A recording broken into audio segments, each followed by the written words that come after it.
এখানে তেলের পেট্রোল পাম্পের সামনে আমরা গাড়ি ধুয়ে চলে গেছি বাসায়। সকালে বলছে যে বিকালে তেল দিবে, বিকালের জায়গায় সকালে 8টা বাজে তেল দিয়ে দিছে।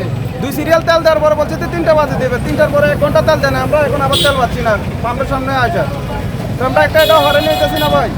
তেলের জন্য আজকেও অনেক গাড়ি যাইতে পারে নাই সাজেক, অনেক টুরিস্ট এখন ভোগান্তি হোটেলে। এরা একটা হিসাব করে আসছে বা 10,000 টাকা নিয়ে আসছে হিসাবে, এখন এটার 20,000 টাকা লাগতেছে এখানে থেকে প্রায় তেলের জন্য। আজকে আমরা প্রায় 4 দিন তেল পাইতেছি না, আমাদের গাড়ি সিরিয়াল দাঁড়ানো অবস্থা আছে, এখন বলে যে তেল নাই।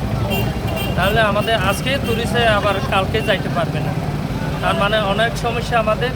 এটা যদি প্রশাসনে যদি ভালোভাবে দৃষ্টি আকর্ষণ করে, আমরা আজকে ডিসি অফিসেও মিটিং করছি এই বিষয়ে, আমাদেরকে বলছে যে প্রত্যেক গাড়ি 25 লিটার করে তেল দিয়ে দিবে যতগুলো সাজেক পরিবহন।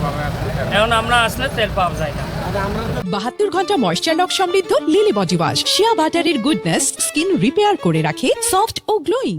4,500 লিটার অকটেন আর 13,500 লিটার ডিজেল আসছিল। অকটেনও শেষ প্রায় 11:30টার দিকে, আর ডিজেলটা এইমাত্র শেষ করলাম 13,500 লিটার বিক্রি করে। আর আজকে 4,500 লিটার অকটেন 4,500 লিটার ডিজেল আসছে। যখনই আসবে তখন ডিজেলটা আনলোড করে আমরা রাত্রের মধ্যে সেল করবো, আর আগামীকাল 8টা সাড়ে 8টার মধ্যে অকটেনটা সেল করবো। হঠাৎ চাহিদাটা কেন বেড়ে গেল এত?